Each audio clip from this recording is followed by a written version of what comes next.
Hello everybody, my name is Paul Tace. In this video we're going to be looking at over all the things we can do to keep our drones safe, to prevent it from getting damaged, or to prevent a flyaway. Let's get started.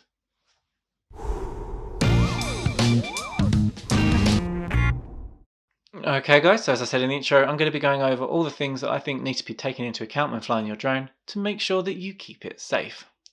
Now this isn't going to be about law or legal things, this is just going to be things that we can do as pilots to make sure that our drone is maintained properly and is flown safely.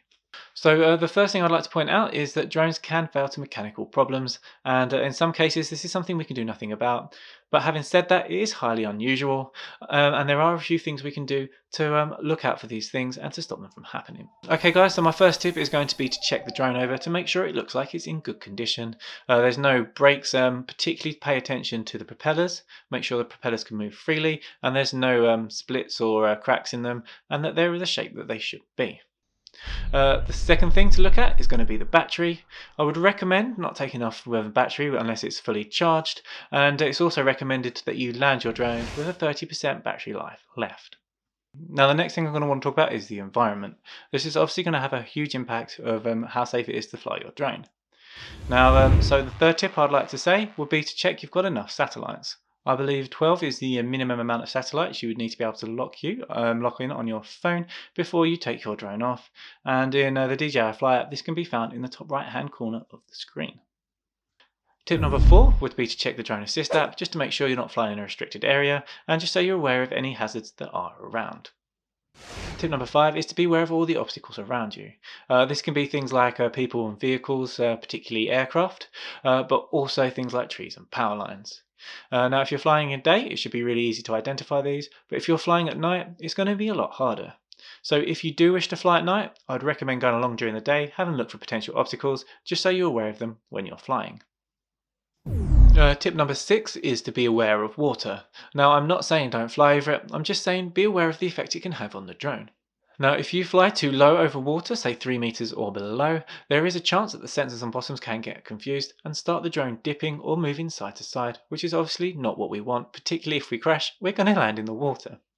Now the other thing I would like to mention is not to fly too high over water, because as you go up the wind will get stronger and this will affect your drone. Now if you'd like more information about flying over water, I have a separate video in the top right hand corner now or in the description down below. Now tip number 7, after mentioning it previously in the last point, is going to be the wind. We need to be really aware of what the wind is doing, what kind of speed our drone is capable of, and what the maximum gust speeds are to know how this is going to affect our drone. So you can download the UAV Forecast app, which is completely free, and this will tell you the gust speeds at different heights throughout where you're flying. So if you'd like more information on this, again, I have a video in the top right hand corner now or in the description down below, and this will help you know any potential weather problems you could have with your drone. Tip number 8, we're sticking with the weather, is going to be looking at the temperature. Now your user manual will tell you the safe operation temperatures for your drone, so obviously if the temperature you're flying in is outside of these, there's a good chance it's going to be dangerous to fly your drone. Now another thing to point out is you as a person will be affected by the weather, so if it's too cold or too hot it can affect your judgment, so just take this into account when you're flying. Now tip number 9 is going to be based on visibility, so if we're flying in mist or fog, just make sure you know where your drone is at all times and that you have visual line of sight of it.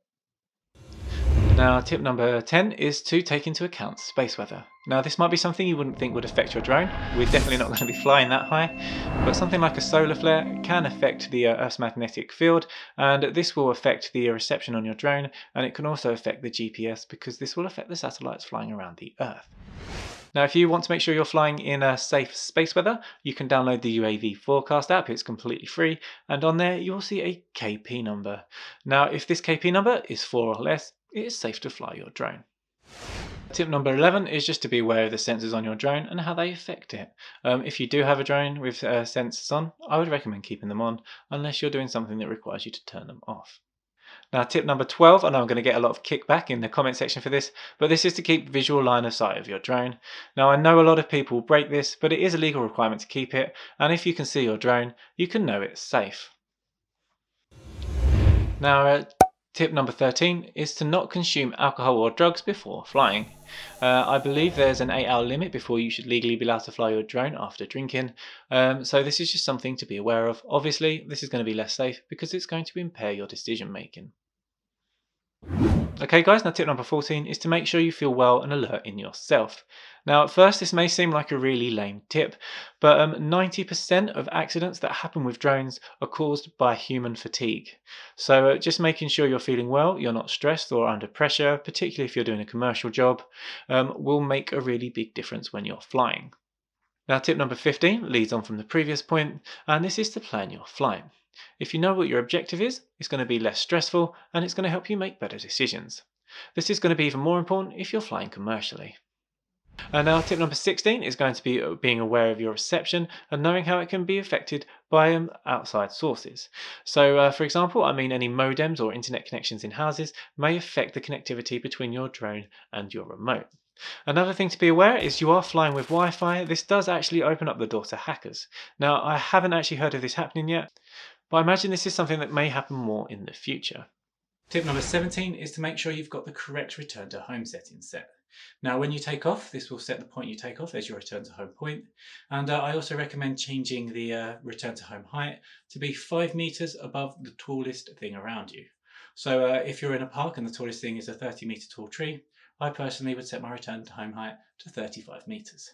If you want to measure how high the tree is, you can just fly your drone up and your app will tell you how high the drone is. Tip number 18 is consider what payload you put onto your drone.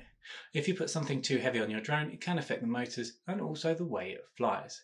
So just take notice of any warning signs that come up telling you that your motors are overloaded. Tip number 19 is going to be take notice of the warning signs. So if you do go somewhere and it's too windy, your drone will probably let you know. If it's running out of power or the battery's running low, again, the app will let you know.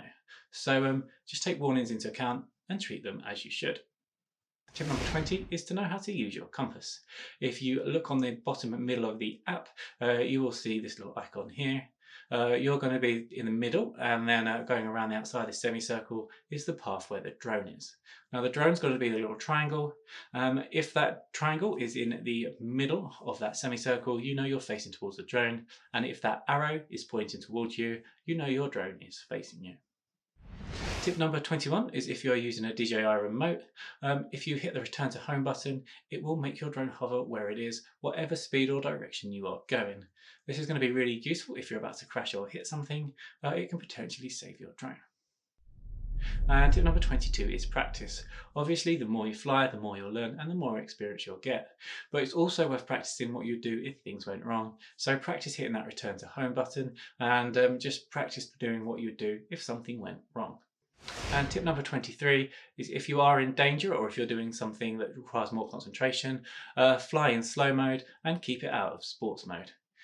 Sports mode is going to be more sensitive. It'll also make the drone dip more if you come forwards and can cause you to crash. Okay guys, so if you've seen my videos before, you know I've crashed my Mavic Mini and it no longer works. Now this is a compound of 3 different mistakes I've made and I'm going to outline them now. The first one was that I was too low to the water. Although this is landing gear, I wouldn't recommend trying to land on water with it because this is going to confuse the VIO on the bottom of the drone. Now this has caused it to not know where it is and started to move it to the side.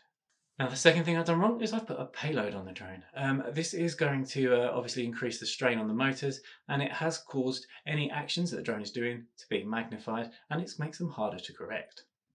The third thing I'm doing wrong is I'm flying in sports mode. I thought by putting it in sports mode I'd give it more power and therefore make it easier to fly. In fact, this is not the case. By putting it in sports mode, it's still got the same amount of power, it just tilts more. So with the extra payload on and the extra tilting, this is going to cause the drone to reduce height quicker if I lean it forwards. So as you can see here where I've gone forwards, it just bobs up and down and then it's crashed into the water. Now something else I could have done is that if I practiced pressing the return to home button, I may have been able to stop it dead in the air. So that's just an idea of something that can go wrong and all the factors that I should take into account when looking at it. Okay guys, so I've been plotting down points for the past few weeks of everything that comes to mind that you should take into account when flying your drone. If I've missed anything from the list, please let me know in the comment section down below. I hope you found this useful. If you have, hitting that like button is a huge help to me as a creator, and I hope to see you in the next one.